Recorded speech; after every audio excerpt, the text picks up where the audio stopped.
ጭራሽ የአንድ ቀን ውሳኔ ነው ማሪ። በአንድ ቀን ነው ወስነ ያወጣው። እግዚአብሔር ዋው! በቃ ሰዎች የሚሉት ስታግዝ ሰው ስታግዝ ተደብቀ ስትወቀስ ወጣህ የሚሉት እውነታቸው ነው። እኔ እኮ ፕሮግራም ይዘን ሰው በቃ ዱላ በዛብኝ። በቃ በየእንትኑ ፊታችሁ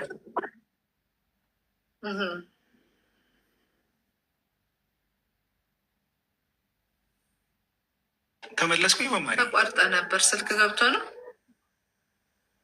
ተመለስኩ።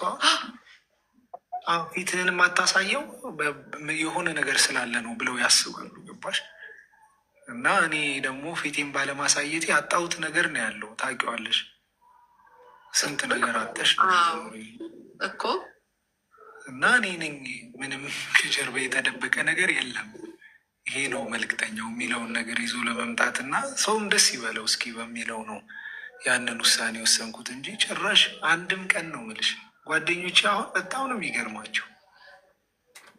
በጣም እኔ ሁሌ ምን አላለው መሰለህ፣ አንዳንዴ ስም ማጥፋት ምናምን ይደረግና ከዛ በኋላ ይቅርታ ምንም ይባላል አይደል? ላይክ አሁን ስም ዳሜጅ ይሆናል በጣም የነበረ ያው ሁሉ የሰራውን ነገር ያጠፉትና ከዛ በኋላ ይቅርታ ቢባል ምናምን ማን ነው ተጠያቂ? ሁሌ ላለሁ ማን ነው ተጠያቂው? ብዙ ጊዜ ሌባ እንዲህ ምናምን ማዕት ነገር ተብለን ከዛ በኋላ ይቅርታ እንደው ምን ያህል ሲያስኬዳል።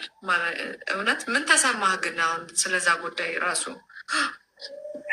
በጣም ያን ቀን ይኸውልሽ እኔ እዛ አፋር ነበርኩኝ እና ኔትወርክን በስርዓት ምናምን ስለማይሰራ ስለነበረ በቃ ሰዎች ነው የነገሩኝ። ቀድሜ አላየሁትም። ገባሽ?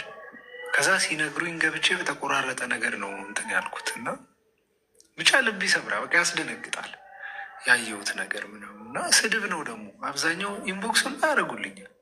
አንዳንዶቹ የሚያስታውሉ ሰዎች ደግሞ እዚህ ነገር ላይ መልስ የሰጥበት ስምህን እያጠፉ ነው ምናምን የሚሉ በጣም ብዙ ሰዎችም ነበሩ። ግን አብዛኛው ግን ስድብ ነበር። መማሪ ማለት እኔ እስክመልስ እንኳን አልጠበቁኝ። የኔ ምላሽ ምናምን ጭራሽ አልተጠበቀም። እና ድንገት ያ ሁሉ ነገር አስቢው። እኔ 99.9 እኔ ላይ እኔ ኮሜንት ላይ የምታገኘው ፖዘቲቭ ነገር ነው። አልለመድኩትም ይህንን ነገር ምን አልለመድኩም። በድንገት ነው በቃ እኔ ድንገት ነው ያልኩት። እንዴ ምንድን ነው የተፈጠረው? ከዛ ነው እግዚአብሔር ሲረዳኝ ነገሮቹ ሁሉም ሊስተካከል የለ መስመር ያዘ። በቃ እኔ ራሴን መከላከል አንድም ቀን መጥቼ እዚህ ድፌ እንዳደርጋለሁ ብዬ አስቤም አላውቅም ነበር። እና ግን እግዚአብሔር ረድቶኝ እንደገና አሁን ረጋሚው እየተረገመ ነው ያለው። ያ ልክ ነው። በጣም አንዳንድ ሰው ብዬ ነበር ቴንኪ ሳልማናት ብዬ ነበር ምናምን የሚል ሰው አለ። አንዳንድ ሰው ደግሞ እንዴ በፍጹም ነገር መጣራት አለበት በደንብ ይላል።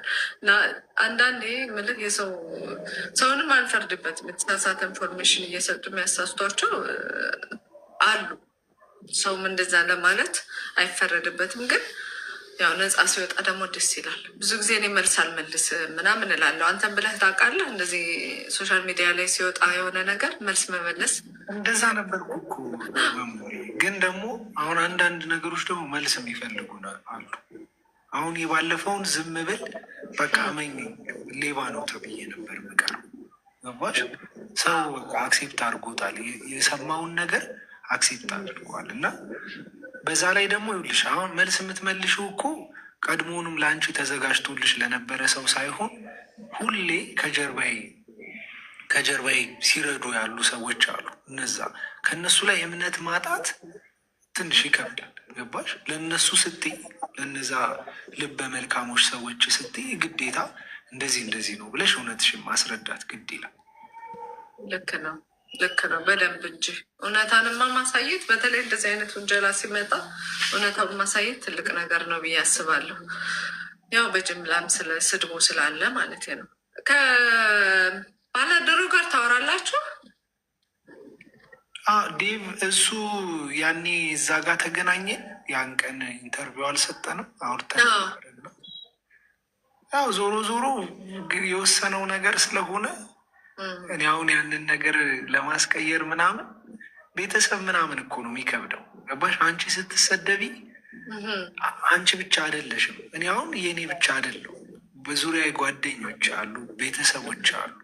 ሌባ ስትባይ አብረው ነው የሚባሉት። ገባሽ? ይከፋቸዋል። እናቴ አሁን ምን ይሰማታል? እኔን ለማናገር ስንት ቀን ታሽታ መሰለሽ ይሄ ነገር እኮ እንደዚህ ነው ብላ ያወራችን። ገባሽ? እንዴት ከፍቷት እንደነበር ያ በጣም እና ከዛ አንጻር ነው የሚወስኑት። ቢቀርብህስ ይሉሻል። በቃ አሁን ይሄ ለእግዚአብሔር ምሰጥ ቢቀርብህስ፣ ለምንድን ነው ሰው እንዲሰድብህ እንደዚህ የሚፈቅ? እኛስ ቤተሰብ ያንን ነገር ነው የሚያስቡት። በቃ ውጣ ከዚህ ነገር እና እረዳዋለሁ ምን ፊል እንዳደረገ በዛ ሰዓት።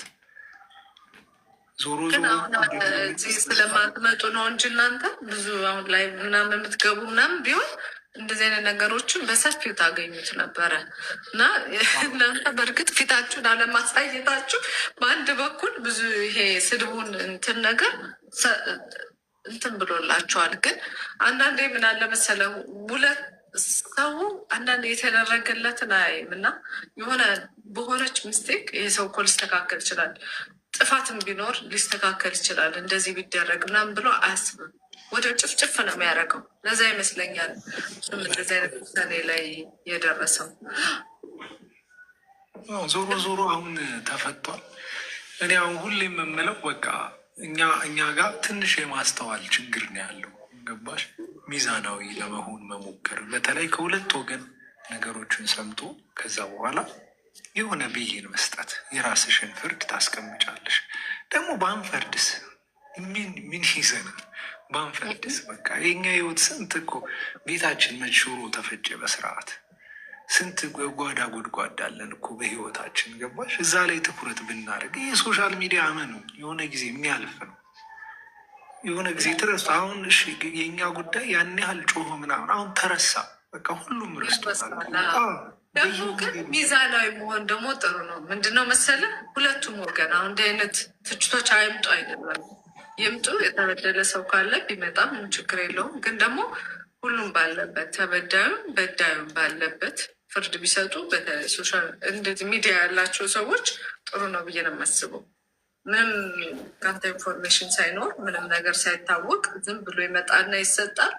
ሰው ጥርጣሬ ውስጥ ከገባ በኋላ ፊድ ያረከው ምንድን የሚባለው መጀመሪያ የሰጠውን ነገር ነው ሰው ሚዲያ ላይ የሚረዳው። ከዛ በኋላ ምንም ብታረግ ምን እንትን ከባድ ነው ለመቀየር ያንን እንትን አይደለም።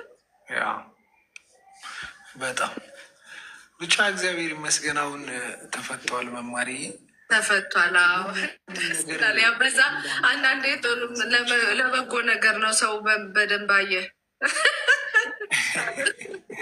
ያለ ሀሳባችን እኛም መጣን። በቃ አሁን ፈተና እንዳይሆንብኝ ብቻ ጸሎት አድርጉልኝ። እንደው ካላገባ ወዳጆች በስተዋል አግባና አግብቻለሁ ነው ያልከው? ወድቻለሁ ነው ያልከው? ቆይ ሌላ ጥያቄ መማር እዛ የፈራሁትን ጥያቄ እየጻፉ ነው አልጠገብ ነው ምናምን እያሉ የጻፉ ስለነበር ለዛ ብዬ ነው። ችግር የለም እዚህ በኋላ ስለማይወጣ እንደተደበቀ ስለሚቀር በይልኝ ምንም አይወጣም። አሁን ይረሱኛል። ችግር የለም። አይ ደስ ይላል። ብዙ ሰዎች አስተያየት ምናምን ሰጥተዋል።